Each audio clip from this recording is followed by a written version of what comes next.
বলাবেন, অন্যজনকে দিয়ে হচ্ছে সেটা কভার আপ করাবেন। আপনারা ছাত্রলীগেরও মন রাখবেন, আপনারা সাধারণ জনগণের মন রাখবেন, এটা তো হইতে পারে না। এই ধরনের দ্বিচারিতা বাংলাদেশে চলবে না। আপনাদের কাছে রিকোয়েস্ট, হাসিনাকে ফিরিয়ে আনেন, বিচার করেন। শহীদ ওসমান হাদী হত্যা, যে আপনারা জানেন শহীদ ওসমান হাদী হত্যার সাথে পার্শ্ববর্তী একটা দেশ, সংযুক্ত 10 দেশের যে সম্পৃক্ততা, সেটা কিন্তু প্রমাণিত হয়েছে। সেই দেশের যে বিগত যে মুখ্যমন্ত্রী পশ্চিমবঙ্গের, তার বক্তব্যের মাধ্যমে এটা সুস্পষ্টভাবে প্রমাণ হয়েছে যে এই হত্যার সাথে সরাসরি ভারত জড়িত।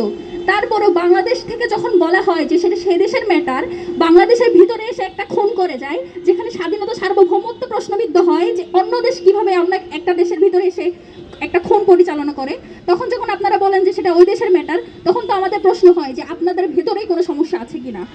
আপনাদের এই সমস্যা আছে কি নাই সেটা ক্লিয়ার করার দায়িত্ব জনগণের কাছে, কারণ আপনারা ক্ষমতায় বসেছেন, আপনারা দায়িত্বে বসেছেন।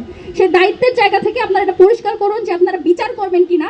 যদি বিচার করতে না পারেন সেটাও জনগণকে বলেন। অক্ষমতা, আমরা জানি যে বিএনপি সরকারের অনেক সমালোচনার একটা প্রধান সমালোচনা হচ্ছে যে বিএনপি সরকার যোগ্য না। আমরা ভাবতে চাই যে 17 বছর ধরে আপনারা যে সময় পেয়েছেন, নিজেদের দল গোছানোর সময় পেয়েছেন, নিজেরা ভাবার সময় পেয়েছেন, আন্দোলন সংগ্রামের সময় পেয়েছেন, আমরা বিশ্বাস করতে চাই যে এই বিগত 17 বছরে আপনারা পরিপক্ক হয়ে ফিরেছেন। সেই পরিপক্কতার দৃষ্টান্ত আমরা দেখতে চাই এবং আমরা বিশ্বাস রাখতে চাই।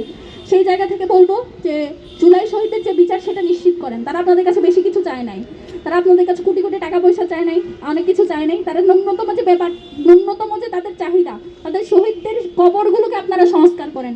মানে শহীদদের কবর নিয়ে আজকে আমাদের কথা বলতে হয় 2 বছর পরে এসে, এর চেয়ে কষ্টের ব্যাপার আর কি হতে পারে আমি জানি না। তাদের কবরগুলো সংস্কার করেন, তাদের সন্তানরা যে মারা গেল তাদের সন্তানদের বিচারটা নিশ্চিত করেন। এটুকুই আমাদের আজকের প্রোগ্রাম। আপনাদের সবাইকে ধন্যবাদ।